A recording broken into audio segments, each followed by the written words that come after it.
Very very welcome to all साथियों। Exam fighter number 1 पर आप सभी का हार्दिक स्वागत है। आरपीएससी असिस्टेंट प्रोफेसर एग्जाम 2024 के क्लासेस में आप सभी का हार्दिक स्वागत है। एग्जाम का डेट आपका 7 जनवरी 2024 है और 7 जनवरी 2024 को कौन सा एग्जाम होगा साथियों? पेपर थर्ड, जो कि राजस्थान जीके का है। और आज हम लोग देखने वाले राजस्थान जीके में राज्यपाल की शक्तियाँ, गवर्नर्स पावर, है ना। इसमें हम लोग देखेंगे फैक्ट्स विद कॉन्सेप्ट पूरा डिटेल्स में, गवर्नर्स के क्या क्या पावर्स होते हैं इसको देखने वाले हैं। तो चलिए स्टार्ट करते हैं। तो गवर्नर्स के जो पावर्स होते हैं, शक्तियाँ होती है, उनको विभिन्न भागों में बांट सकते हैं। सबसे पहला होता है कार्यपालिका शक्तियाँ। कार्यपालिका शक्तियाँ में कौन कौन सी शक्तियाँ होती है? मुख्य रूप से कार्यपालिका शक्तियाँ में विभिन्न प्रकार की राज्यपाल नियुक्तियाँ करते हैं। उन नियुक्तियों से संबंधित ही अधिकार बेसिकली होते हैं। तो सबसे पहला, सबसे बड़ी जो नियुक्ति करते हैं वो मुख्यमंत्री की नियुक्ति करते हैं। मुख्यमंत्री की सलाह पर मंत्रिपरिषद के अन्य मंत्रियों की नियुक्ति करते हैं। महाधिवक्ता, जो राज्य का सबसे बड़ा विधि अधिकारी होता है, महाधिवक्ता की नियुक्ति करते हैं। लोकायुक्त, जो कि भ्रष्टाचार पर नियंत्रण के लोकायुक्त होते हैं, तो लोकायुक्त की भी नियुक्ति राज्यपाल ही करते हैं। इसके अलावा विभिन्न आयोगों के अध्यक्षों की नियुक्ति करती है। जैसे राजस्थान है तो आरपीएससी के चेयरमैन की नियुक्ति, आरपीएससी के यानी अध्यक्ष की नियुक्ति राज्यपाल महोदय करते हैं। इसी प्रकार मानवाधिकार आयोग, पर्यावरण आयोग वगैरह वगैरह विभिन्न प्रकार के जो आयोग होते हैं, उनके अध्यक्षों की नियुक्ति कौन करते हैं? राज्यपाल, गवर्नर। और ये उनके किस प्रकार के अधिकार होते हैं? कार्यपालिका संबंधी अधिकार।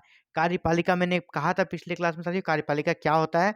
जो विधायिका द्वारा बनाए गए नियम कानूनों को जमीनी स्तर पे लागू करती है, जो अधिकारी उसे लागू करते हैं, वो सभी क्या कहलाते हैं? कार्यपालिका कहेंगे। सबसे बड़ा कार्यपालिका कार्यपालिका हो गया मुख्यमंत्री।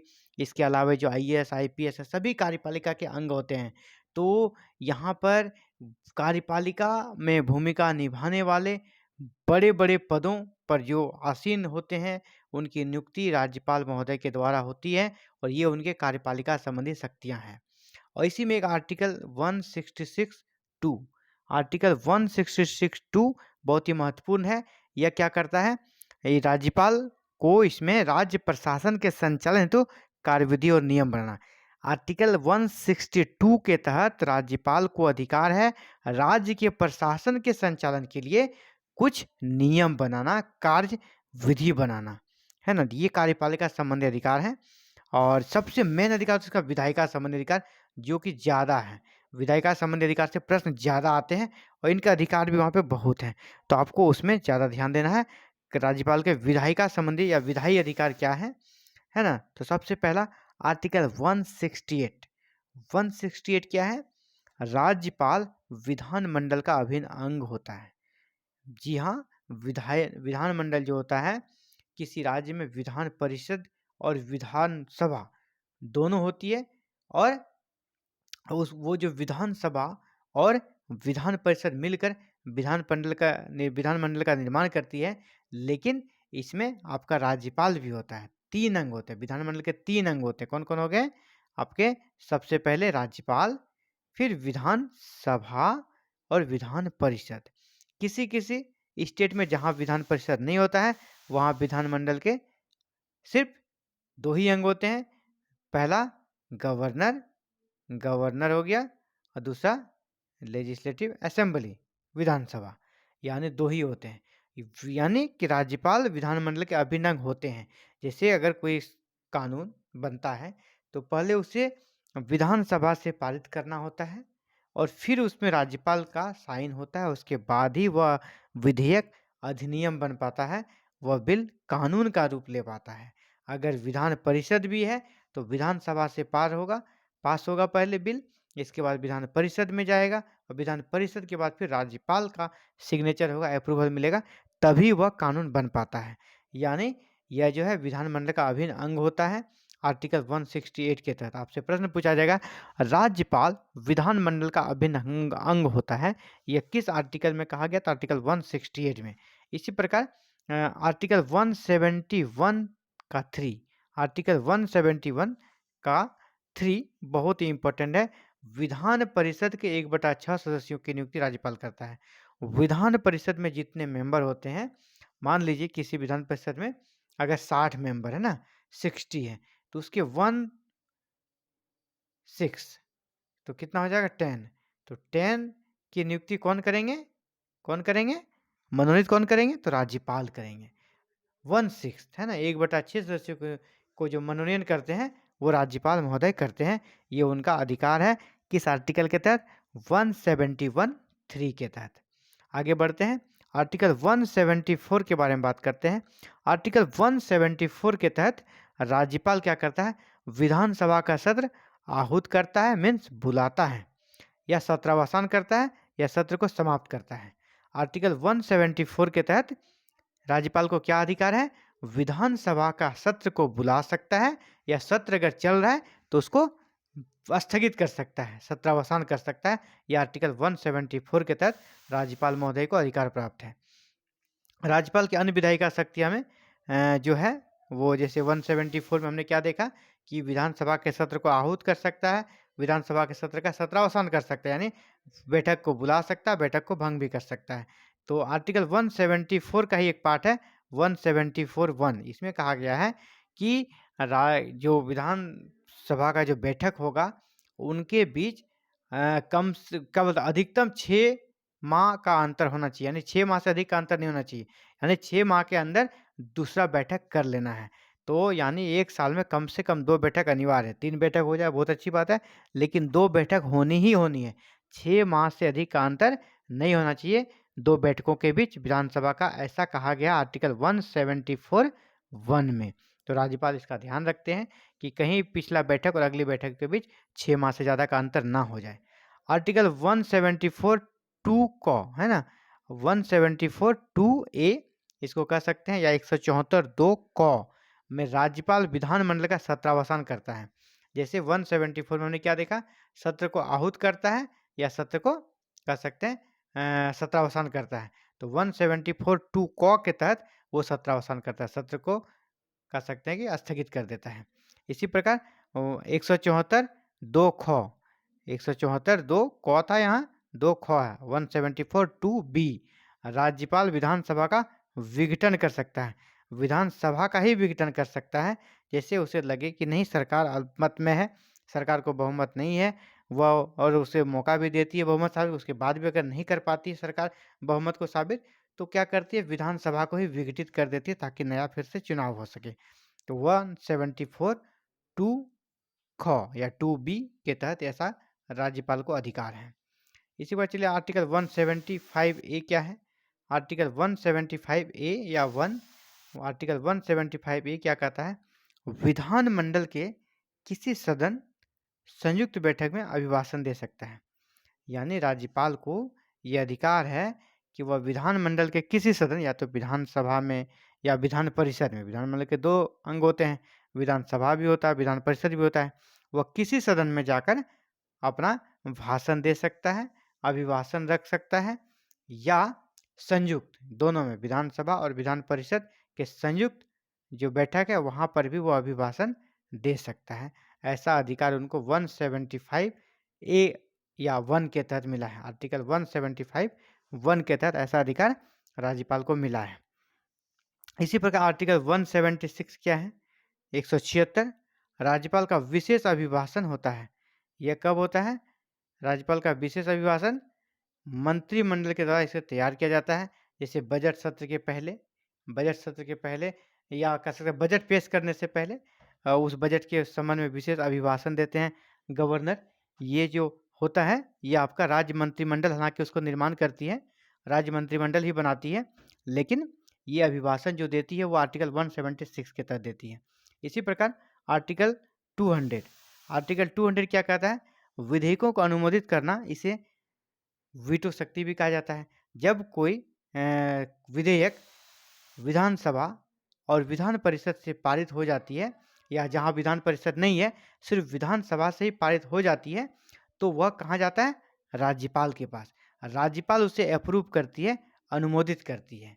तो ये किस आर्टिकल के तहत? आर्टिकल 200। इससे बहुत प्रश्न पूछे गए दोस्तों।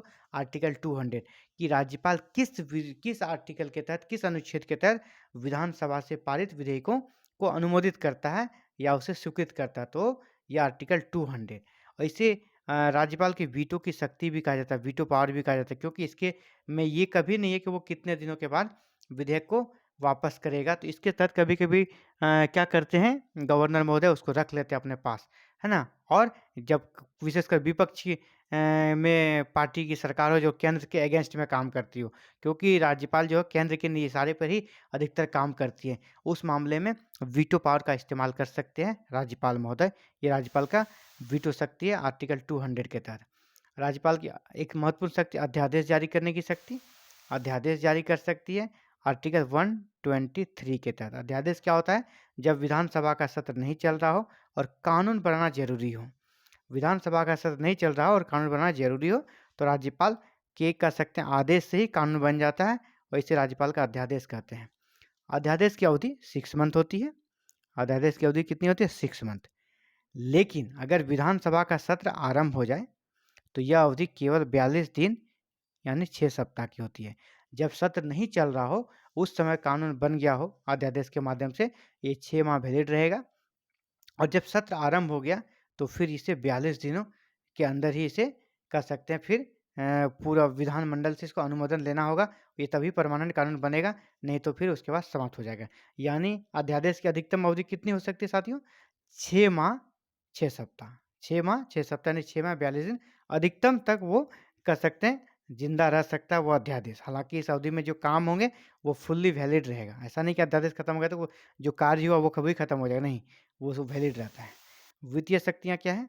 तो राज्यपाल की वित्तीय शक्तियों को भी देख लेते हैं। आर्टिकल 243 243 के तहत वित्त आयोग का गठन कर सकती है।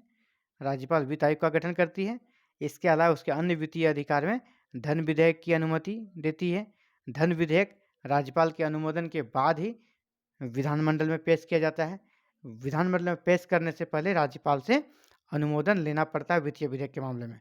वार्षिक बजट जो पेश करती है सरकारें, तो उसमें वो भी राज्यपाल की अनुशंसा पर ही विधानमंडल में रखा जाता है।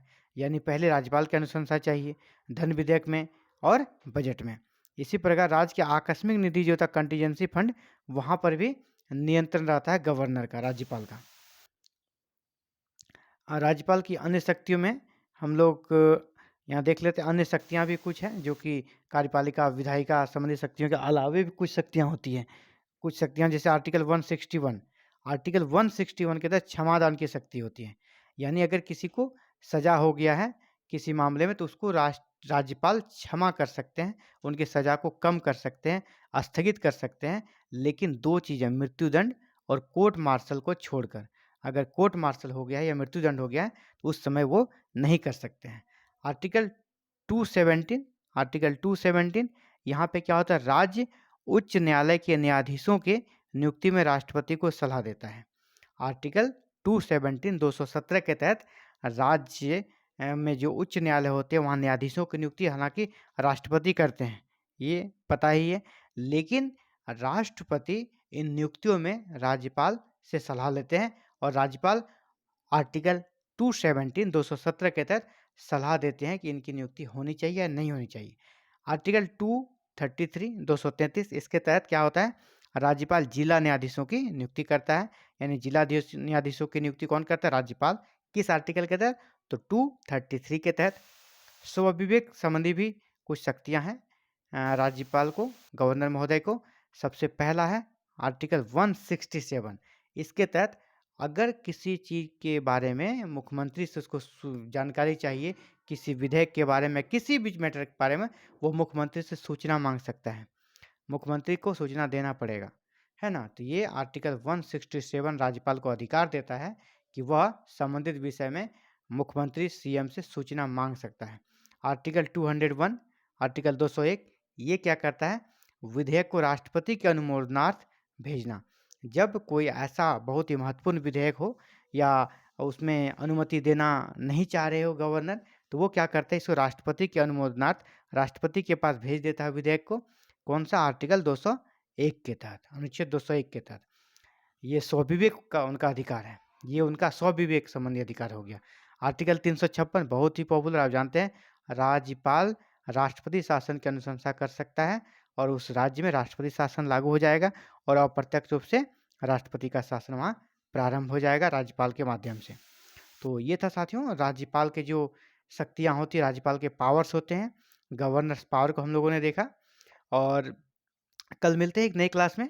RPSC assistant professor paper third की लगातार क्लासेस जारी है, और सिर्फ क्लासेस ही नहीं, यहाँ पे टेस्ट सीरीज भी आपको सॉल्यूशन कराया जाएगा, और बिल्कुल करंट अफेयर्स भी यहाँ पर आपको बताया जाएगा। करंट अफेयर्स की क्लासेस भी नेक्स्ट मंथ से स्टार्ट हो जाएगी। तो आप भी चाहते हैं RPSC assistant professor paper third की कंप्लीट तैयारी करें, यूनिट वाइज कंप्लीट सिलेबस की तैयारी करें, तो आप हमारे साथ जुड़कर तैयारी कर सकते हैं। इसके लिए आपको करना होगा चैनल को सब्सक्राइब, बेल आइकन को प्रेस, ऑल बटन को क्लिक, ताकि आने वाले नेक्स्ट सभी क्लासेस अपलोड होती है आपको वीडियो नोटिफिकेशन मिल सके और आप क्लासेस देख सके। Thank you very very much.